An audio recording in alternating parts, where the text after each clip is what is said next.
आज के इस टॉपिक में हम गैस के आयनन पर आधारित गैस फील्ड डिटेक्टर्स की जो वर्किंग प्रोसेस है उसके बारे में चर्चा करेंगे। गैस फील्ड डिटेक्टर्स के अंदर जो हम काम में लेते हैं आयनाइजेशन चैम्बर होता है। जैसा कि इस फिगर के अंदर दिखा रखा है, आयनाइजेशन चैम्बर है और इसके अंदर आयनाइजेशन चैम्बर में हम सामान्य रूप से नोबल गैसेज जैसे आर्गन या मिक्सचर ऑफ गैसेज में आर्गन और कार्बन डाइऑक्साइड का मिक्सचर या आर्गन और मीथेन का मिक्सचर भी लेते हैं। इसके अलावा उचित दाब पर हाइड्रोजन या एयर भी इसके अंदर ली जा सकती है, क्योंकि इन गैसों में आयनन से मुक्त इलेक्ट्रॉन आसानी से उपलब्ध हो जाते हैं और उनका संग्रहण भी आसानी से हो जाता है। जैसा कि यहाँ आप फिगर में देख रहे हैं, आयनाइजेशन चैम्बर के हमारे पास में है। इसमें कैथोड के रूप में एक मेटेलिक ट्यूब होती है और इस मेटेलिक ट्यूब में एक अंदर सेंट्रल वायर जो कि एनोड वायर भी कहलाता है। इस मेटेलिक ट्यूब और सेंट्रल वायर को हम एक हाई वोल्टेज बैटरी से कनेक्ट कर देते हैं और जो भी हमारे पास में आयनाइजेशन से,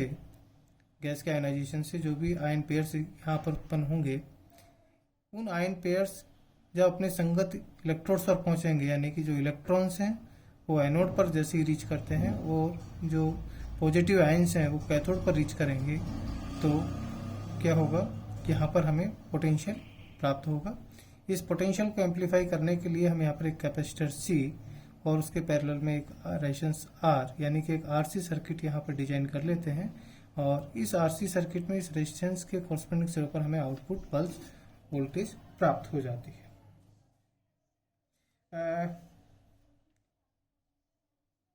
जब भी कोई आयनाइजेशन पार्टिकल जब इस आयनाइजेशन चैम्बर में पास करवाया जाता है, आयनाइजेशन पार्टिकल के रूप में हम लोग generally alpha particle, beta particle, gamma ray या एक्स रेज को हम इसमें से गुजारते हैं। तो यह इस आयनाइजेशन चैम्बर के अंदर जो गैस फिल हुई होती है उसके परमाणु या अणुओं का आयोनाइजेशन कर देता है।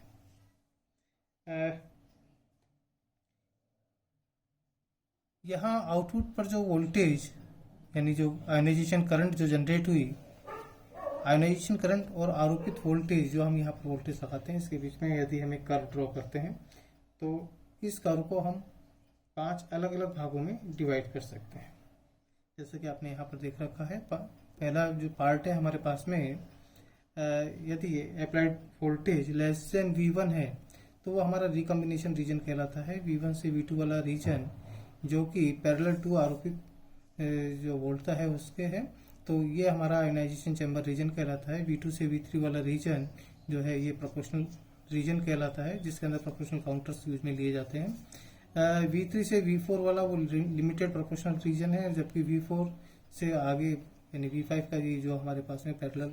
सैचुरेशन वाला जो रीजन आता है ये हमारा GM रीजन कहलाता है। इस रीजन के अंदर GM काउंटर्स को हम काम में लेके आते हैं। आइए इन रीजन्स के बारे में हम थोड़ा सा डिटेल में बात करें।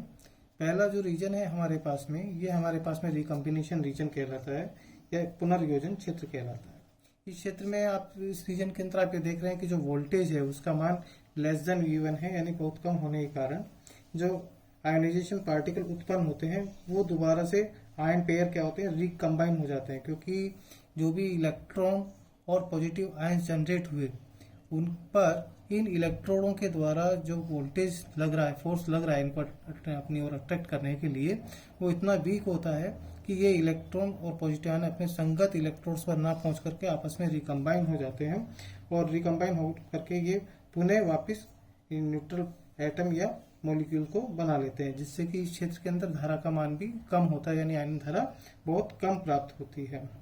लेकिन जैसे जैसे हम आरोपित वोल्टता के मान में वृद्धि करते जाते हैं, इस आयनन धारा का मान जो होता है वो देखिए इंक्रीज हो रहा है। जैसा कि इस फिगर में 0 से V1 इस रीजन में जैसे जैसे आपने वोल्टेज को बढ़ाया, आयनन धारा धीरे धीरे बढ़ती चली जाती है, लेकिन इस क्षेत्र में कोई भी डिटेक्टर काम नहीं करता है। सेकंड रीजन जो है हमारे पास में आयोनाइजेशन चैम्बर रीजन है जो कि V1 और V2 वोल्टेज के बीच में काम करता है। अब यदि जो आपके आरोपित वोल्टता है यानी अप्लाइड वोल्टेज उसका मान V1 से अधिक कर दिया जाए तो इस कंडीशन में जो आयनों के पुनर्योजन की जो संभावना है वो नगण्य हो जाती है। वो यानी कि जब नगण्य उनके पुनर्योजन की संभावना हो गई तो ऐसी स्थिति में इलेक्ट्रॉन जो है वो एनोड की ओर गमन करेंगे और जितने भी पॉजिटिव आयन जो उत्पन्न हुए हैं आयोनाइजेशन के थ्रू वो सारे के सारे कैथोड की ओर गमन करेंगे। और इस स्थिति में इलेक्ट्रॉनों का जो अपवाह वेग है वो भी धन आयनों से अधिक होता है। वो इसका कारण यह है कि इलेक्ट्रॉन जो है धन आयनों की अपेक्षा शीघ्रता से एनोड पर पहुंच जाते हैं। और इसका भी रीजन ये है कि इलेक्ट्रॉनों की जो गैस मोबिलिटी है वो धन आयनों की तुलना में लगभग 1000 गुना ज्यादा होती है। तो हम दूसरे शब्दों में ये कह सकते हैं कि इलेक्ट्रॉनों का जो कलेक्शन टाइम है वो माइक्रोसेकंड के ऑर्डर का होता है और धन आयनों का जो कलेक्शन टाइम है वो मिली सेकंड के ऑर्डर का होता है। तो इस प्रकार से जब ये आयंस जो है संगत इलेक्ट्रोड्स के ऊपर पहुंचते हैं तो उसके कारण एक करंट पल्स जनरेट होगी और इस पल्स की जो हाइट है आयनकारी कण की ऊर्जा यानी आयनकारी कण द्वारा उत्पन्न आयन युग्मों की संख्या पर निर्भर करती है। इस क्षेत्र में धारा जो है धारा स्पंद की जो ऊंचाई है वो आरोपित वोल्टता पर निर्भर नहीं करती और इस क्षेत्र में धारा जो है संतृप्त होती जाती है यानी कि आप धारा देख रहे हैं सैचुरेशन यानी कि कांस्टेंट फ्लो हो रही है। यह क्षेत्र हमारा संतृप्त क्षेत्र भी कहलाता है यानी इसको हम सैचुरेशन रीजन भी कह सकते हैं। आयनाइजेशन चैम्बर जो डिटेक्टर्स हैं वो इसी रीजन के अंदर काम करते हैं V1 से V2 के बीच में, तो इसको हम आयनाइजेशन चैम्बर रीजन भी कहते हैं। नेक्स्ट जो आता है V2 से और V3 के बीच में जो हमारे पास में रीजन है जिसको हम प्रोपोर्शनल रीजन कहते हैं यानी अनुपातिक क्षेत्र कहते हैं। इस क्षेत्र में जो गैसों में आयन युग्मों की संख्या जो होती है प्राथमिक आयन युग्मों से अधिक हो जाती है। आरोपित वोल्टता अधिक होने के कारण प्राथमिक आयनीकरण में उत्पन्न इलेक्ट्रॉन त्वरित होंगे यानी जो इलेक्ट्रॉन्स पहले जो जनरेट हो गए वो अब क्या करेंगे, वो हायर वोल्टेज जैसे ही उनको मिला तो वो एसिलेट होना चालू कर देंगे और एसिलेट होने का मतलब वो अपनी एनर्जी को गेन कर लेंगे। जब उनकी एनर्जी ज्यादा हो जाएगी तो वो क्या करेंगे, गैस एटम्स के साथ में इंटरेक्शन करेंगे और इंटरेक्शन से सेकेंडरी आयोनाइजेशन को वो जनरेट कर देंगे। उस कारण क्या होगा कि जो हमारे पास में जो आयन युग्म जो डेवलप होंगे उनकी संख्या में तेजी से वृद्धि होने लगती है। इन आयन युग्मों की जो आरोपित वोल्टता V के साथ बढ़ती है लेकिन ये चर घातांकी रूप से बढ़ती है तथा इसमें प्रत्येक प्राथमिक इलेक्ट्रॉनों का एक छोटा एवलांश उत्पन्न करता है और एवलांश मुख्यतः केंद्रीय इलेक्ट्रोड के समीप उत्पन्न होता है। इस क्षेत्र में इलेक्ट्रोड पर संग्रहित होने वाले आयन युग्मों की संख्या प्राथमिक आयनन के समानुपाती होती है। समानुपाती नियतांक को हम मल्टीप्लिकेशन फैक्टर कैपिटल M से भी डिफाइन कर देते हैं और सभी गैसों के लिए इस मल्टीप्लिकेशन फैक्टर का मान निश्चित होता है। इस क्षेत्र को हम प्रोपोर्शनल रीजन कहते हैं और इस क्षेत्र में कार्य करने वाले जो संसूचक डिटेक्टर्स हैं उनको हम प्रोपोर्शनल काउंटर्स भी कहते हैं। इस क्षेत्र के अंदर आयनाइजेशन के कारण जो पल्स जो जनरेट होगी उसकी ऊंचाई प्राइमरी आयनाइजेशन पार्टिकल द्वारा आयनन कक्ष में क्षय हुई ऊर्जा के समानुपाती होती है। फोर्थ रीजन जो हमारे पास में आता है लिमिटेड प्रोपोर्शनल रीजन यानी सीमित अनुपातिक क्षेत्र, ये V3 से V4 के मध्य का रीजन होता है। इस रीजन में जो होती है पल्स की जो हाइट है वो और अधिक बढ़ जाती है लेकिन यह आनुपातिक क्षेत्र की भांति प्राथमिक आयनकारी कण द्वारा क्षय ऊर्जा के समानुपाती नहीं होता क्योंकि यहाँ पर तो क्या है प्रोपोर्शनल रूप में वो इंक्रीज हो रही है लेकिन इस रीजन में प्रोपोर्शनल के रूप में वो इंक्रीज ना हो रही है। विभिन्न ऊर्जा वाले आयनकारी कणों के लिए ग्राफ वोल्टता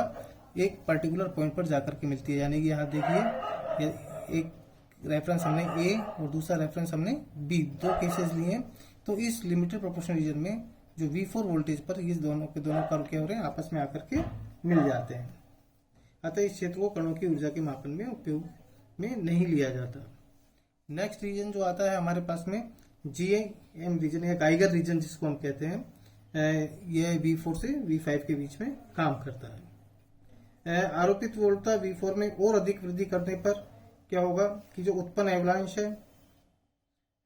वो एवलांश एनोड तार के समीप और ज्यादा बढ़ जाता है। इस प्रकार आयनाइजेशन जो करंट है पल्स हाइट की ऊंचाई तक बढ़ जाती है, और पल्स की हाइट जो है आयनाइजेशन पार्टिकल द्वारा उत्पन्न प्राथमिक आयनों की संख्या और आरोपित वोल्टता पर निर्भरता समाप्त हो जाती है। इस क्षेत्र को हम गाइगर क्षेत्र कहते हैं, और इस क्षेत्र में कार्य करने वाले जो काउंटर होंगे उसको हम जीएम काउंटर कहते हैं। गाइगर क्षेत्र के बाद में यानी जीएम रीजन के बाद वाला जो रीजन आता है V5 से ऊपर वाला रीजन,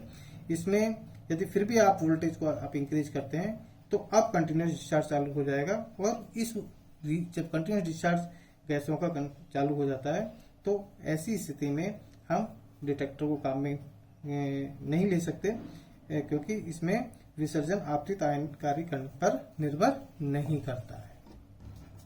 अब जो नेक्स्ट टॉपिक आता है हमारा वो है आयनाइजेशन चैम्बर। आयनाइजेशन चैम्बर जो होता है, जैसा कि आपने यहाँ आयनाइजेशन चैम्बर के रूप में देख रखा है, बताया था आपको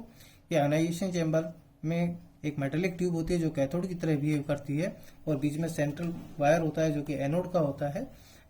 और इसके अंदर हम नोबल गैस या नोबल गैस के साथ अदर गैसेस का मिक्सचर इसके अंदर फिलअप करके इसके अंदर आयनाइजेशन पार्टिकल को इंट्रोड्यूस कराते हैं। आयनाइजेशन पार्टिकल की इस चैम्बर के अंदर जाकर के जो इसके अंदर गैस फिलअप भरी हुई होती है उसका आयनाइजेशन करना प्रारंभ कर देता है,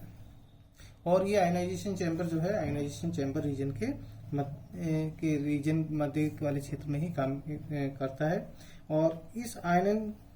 कक्ष डिटेक्टर का उपयोग हम जनरली करंट मोड में ही करते हैं, लेकिन कभी कभी इसको हम पल्स मोड में भी काम में ले सकते हैं। पल्स मोड का उपयोग हम गामा स्पेक्ट्रोस्कोपी के रूप में करते हैं। अब यदि हम इसके सिद्धांत की बात करें तो सिद्धांत के लिए हम जैसा कि आप जानते हैं कि इलेक्ट्रिक फील्ड को हम किस प्रकार से डिफाइन करते हैं। Electric field is equals to V upon D, where V is the potential between the electrode and D is the distance between the anode and cathode. अब यदि हम ये मान लें, ये तो प्राइमरी बात कर रहे हैं कि कोई भी आयन पेयर जो है एनोड से x दूरी पर बनते हैं, तो x दूरी पर विभव का मान किसके बराबर होगा, इस फॉर्मूले से V equals to into D. तो potential at x distance Vx can be written as E into distance that is Ex। अब बाहरी परिपथ जो कि हमारे पास में जैसा कि यहाँ पर बताया था, जो बाहरी परिपथ होता है इसमें एक कैपेसिटर और एक रेजिस्टेंस दोनों लगे हुए होते हैं, यानी कि R और C की जो मल्टीप्लिकेशन है इसको हम टाइम कांस्टेंट भी कहते हैं। इस R और C की वैल्यू इस प्रकार से रखी जाती है कि जो टाइम कांस्टेंट का मान है वो हायर हो, जिससे कि जो आयन युग्म जो उत्पन्न होते हैं, आयन युग्म उत्पन्न होकर के संगत इलेक्ट्रोडों पर पहुंचने के लिए जो आवश्यक ऊर्जा है वो संधारित्र C में संग्रहित हो सके। यदि धनायन व ऋणायन अपवाह वेग को यदि हम V प्लस और V माइनस से डिनोट करें तथा आरोपित वोल्टता V नॉट से डिनोट करें, तो ऊर्जा संरक्षण के नियम के अनुसार किसी समय t पर जो ऊर्जा होगी, ऊर्जा क्या होगी, संरक्षित रहेगी, यानी मूल संग्रहित ऊर्जा किसके बराबर होगी, इलेक्ट्रॉन द्वारा अवशोषित ऊर्जा, धनायन द्वारा अवशोषित ऊर्जा और शेष संग्रहित ऊर्जा जो कि कैपेसिटर के अंदर होती है। यानी कि मूल संग्रहित ऊर्जा हमारे पास में कितनी है, हाफ CV नॉट स्क्वायर, जहां V नॉट क्या है, आरोपित वोल्टता की वैल्यू है, this equals to N0E V negative T plus N0E V positive T plus half CV R square, और we can say half C V naught square minus V R square equals to N0E T V negative plus V plus, where E can be replaced by V naught upon D। अब क्योंकि जो resistance R पर जो signal voltage मिलता है वो signal voltage applied voltage के comparison में बहुत ही अल्प होता है, तो ऐसी स्थिति में हम ये लिख सकते हैं कि किसी टाइम t पर जो सिग्नल वोल्टेज है वो किसके बराबर होगा, V naught minus V R. और यदि हम अप्रोक्सीमेट वैल्यूज लेने की बात करें तो V naught plus V R को यदि हम अप्रोक्सीमेट ट्वाइस V नॉट के बराबर ले लें और वी आर अपॉन डी को V नॉट अपॉन डी के बराबर लिखें, तो इस स्थिति में इक्वेशन नंबर 1 जो है वो हमारी कन्वर्ट हो जाती है half C 2V naught VT equals to N naught E V naught upon D V positive plus V negative into T, और we can write Vt equals to N naught E upon C into D, V positive plus V negative into T, where V positive and V negative are the drift velocities of positive ions and the drift velocity of electron. अब प्रतिरोध R के and points पर ये value Vt है, ये pulse की value को क्या कर रहा है, डिफाइन कर रहा है। और इस इक्वेशन 4 से ये पता लगता है कि रेजिस्टेंस R के सिरों पर जो हमें वोल्टेज सिग्नल मिला है वो टाइम के साथ लीनियरली इंक्रीज हो रहा है। अब t समय पर चूंकि इलेक्ट्रॉन सेंट्रल वायर से x दूरी पर जनरेट हुआ आयन युग्म जो हो रहा है, आयन पेयर वो x दूरी पर जनरेट हो रहा है, तो इलेक्ट्रॉन के लिए जो ड्रिफ्ट वेलोसिटी होगी वो किसके बराबर होगी, x अपॉन टी के बराबर। और इसी प्रकार धनायनों के लिए जो टाइम लगेगा वो किसके बराबर होगा, d minus X upon v plus, where d is the distance between the central anode to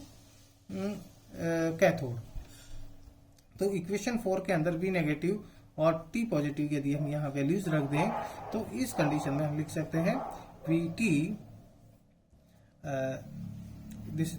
only T। Equation 4 से Vt equals to N naught E upon C D D minus x plus x,